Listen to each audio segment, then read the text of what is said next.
Hello, everybody, and welcome back again here to the Wine with Jimmy channel. This is all things vineyards here and designed to help those of you that want to know more about a specific topic. So we're looking at Greece.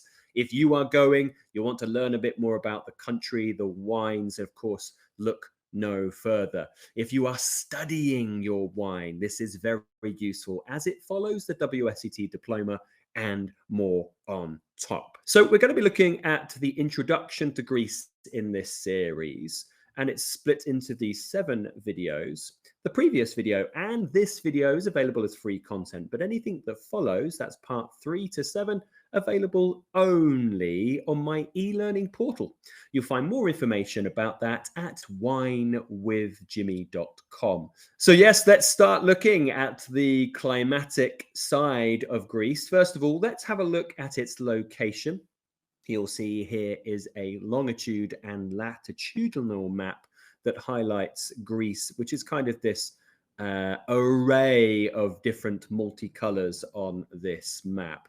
Now, Greece lies mostly between the 34th and the 42nd parallels in the northern hemisphere, so nestled quite firmly in the Mediterranean. It forms the southern edge of the Balkan Peninsula, this whole area here, and of course it's the most southerly section of that. It has a family of seas. Now, we know it's in the Mediterranean, but in fact, we'll find a lot more seas. This whole collection here to its east is the Aegean Sea. So that's what you'll see identified here, where you find most of the Greek islands. And then to the west is the Ionian Sea, going towards Italy. The Ionian Sea is, in fact, a part of the Adriatic. And then to the south, we have the Libyan Sea, south of Crete. But you have some smaller divisions as well. In the northeastern section of the Aegean, adjacent to Thrace, that you'll see up here, is in fact the Thracian Pelagos. And then also you have the area which is all the way down towards Crete, the Sea of Crete, it's known as here, south of the Cyclades, all collection of islands just here in yellow, and Crete, the largest island of Greece. So this is the Sea of Crete in that area. Now, in the north, you'll find Albania as a border, Macedonia as a border. You'd also find Bulgaria and also then Turkey as borders to Greece. So that gives you your location. Let's talk a bit about the climate. Now, we know it's in the Mediterranean. So one broad sweep, and being very general, is that we would call Greece a Mediterranean climate with long, hot summers. But I am remarkably generalizing here.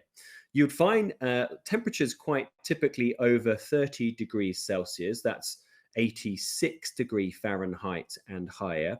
And in fact, in some very hot years, you'll find it reaching 45 degrees Celsius. That's 113 degrees Fahrenheit. Short, mild winters. But if you go inland, the climate goes, of course, more continental. Certainly when you are looking at the borders of Albania, Macedonia, Bulgaria, you will find the temperatures are even hotter in summer, and then winter temperatures colder. So it becomes much more continental. This picture here is from the Palavou estate in Nemea, depicting a nice Mediterranean feel, as you can see. Now, a little bit around some climatic issues. Spring frost can be a problem in the northern areas, that is the continental areas where we have that drop in temperature. The Amnedion vineyards, which you'll see in this picture, is certainly an area that can experience that for the worse. And of course, is plenty of altitude at play. So we have a wide variety of meso and microclimates due to lots of things like mountain ranges and hills. So you'll find many of Greece's best vineyards are found at some form of altitude on foothill zones of mountains, and that will moderate temperatures. Here's the Santali vines of Mount Olympus in Rapsani, for example. Wonderful picture. And to sort of convey the point that Greece is not just hot, in some places, such as Amnidion and Mantinea, it can be cool enough that grapes do not always reach full ripeness, depending, of course, on the grape variety. So there, in fact, is a possibility for underripeness. And just some outliers as well. So we know vineyards are very much a key feature across Greece, and they're also a very common feature across the islands of Greece. And on many Greek islands, there are strong onshore winds, especially on the Cyclades, where you'll find islands such as Santorini. It's a constant threat. These winds, which can be very blustery, can stop the act of transpiration. They can inhibit photosynthesis. They can interrupt flowering and berry set and delay ripening. And in fact, with unprotected younger vines, they can be destroyed. They can be bent out of shape, snapped, and of course, causing significant damage.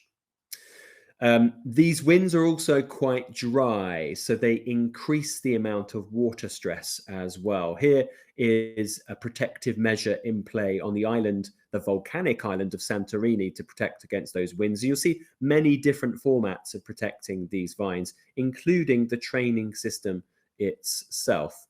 Rainfall levels vary.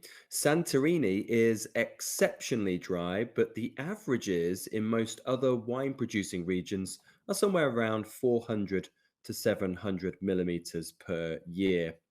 Generally speaking, there is little or no rain during the growing season, except in those mountainous areas to the north and west. So, of course, we're thinking of the likes of Macedonia, Naousa, for example, but also kind of mountainous parts of Nemea, for example. So, looking at the Peloponnese Peninsula.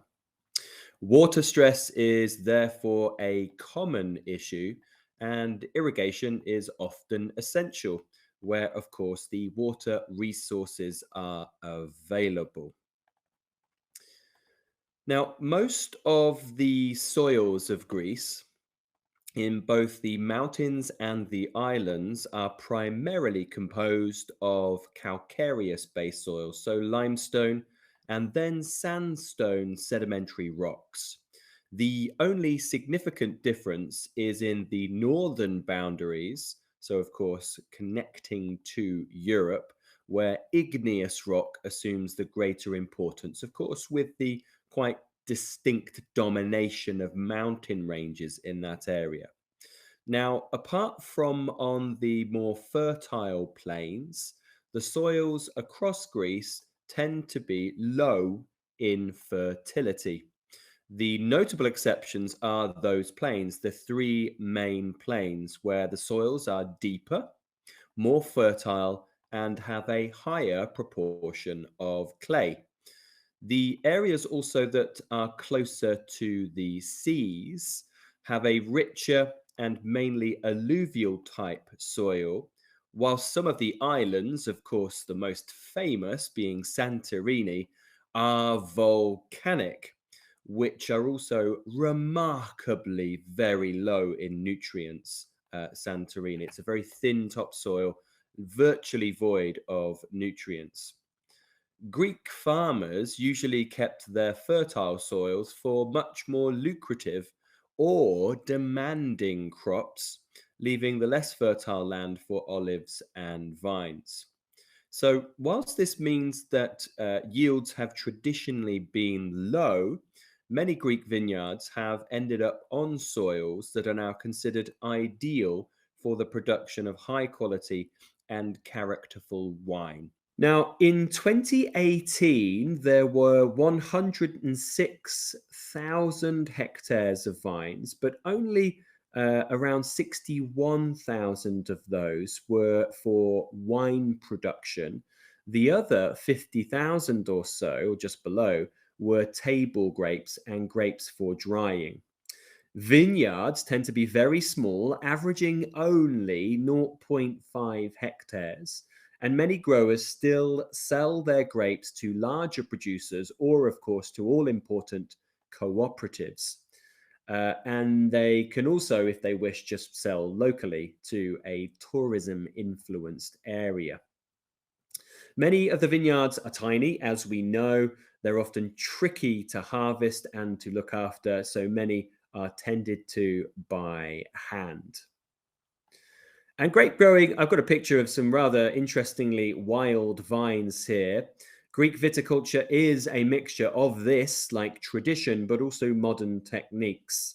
The larger companies began modernizing in the 1960s and 1970s, and really significantly since the 80s when Greece joined the European Union. That was in 1981, specifically with access to funding.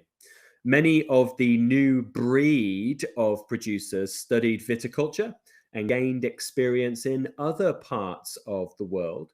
However, they still recognize how retaining some of those traditional methods can allow them to produce, of course, distinctive, unique, and different wines. Now, the hot and dry conditions of most of Greece make it very suitable for organic and biodynamic viticulture. Many growers have been using organic practices for centuries. The use of chemicals is, in fact, quite a relatively new, recent occurrence. At the same time, there is a growing number of producers that have sought organic certification and those that are experimenting with biodynamics. Demeter, the official governing body of biodynamic grape growing and winemaking, it's not too prevalent here. You won't find many with Demeter. Most of them can practice, but don't tend to have the certification, perhaps because the cost is too extreme. And a last one here on the vineyard management is that we're just talking about general concepts. Most of viticulture in Greece is trellised, often with cordon trained type training, certainly with vertical shoot positioning. But in some places, very specific vine training and pruning systems have been developed. In particular, is the Santorini method. You'll see it written here, the Koulura trained vines of Santorini, which are very low center of gravity, almost like a crown of thorns type shape, which means that it can really protect itself against the high winds, with the flowering happening within this woven basket, therefore acting a natural protective shape against those winds. So quite interesting. Also, irrigation is permitted, like we mentioned, and mostly used for international varieties like Cabernet Sauvignon, Merlot. And that's because the local grape varieties, of which Greece has a very long list, has, of course, evolved to protect itself against drought. So things like Savatiano, for example, is very much a drought-resistant variety. Drip irrigation is nearly what is always used in these areas. Well, that brings me to a conclusion of part 2 for Greece. Please do join me for part 3, where we look at the key white grape varieties and some pinkish ones as well, just to give you an idea of some of the major varieties at play. If you wish to follow on and keep watching, you will have to go across to my e-learning portal and sign up for that extra access. That's over at www.winewithjimmy.com, and you'll be able to go and click on Learn with Jimmy. So thank you very much. Please do comment if you have anything to say about these regions, about these climatic effects, and the wines of Greece as general. It'd be nice to hear from you. I've been Jimmy Smith, and thank you so much. Until next time, ciao for now. Goodbye.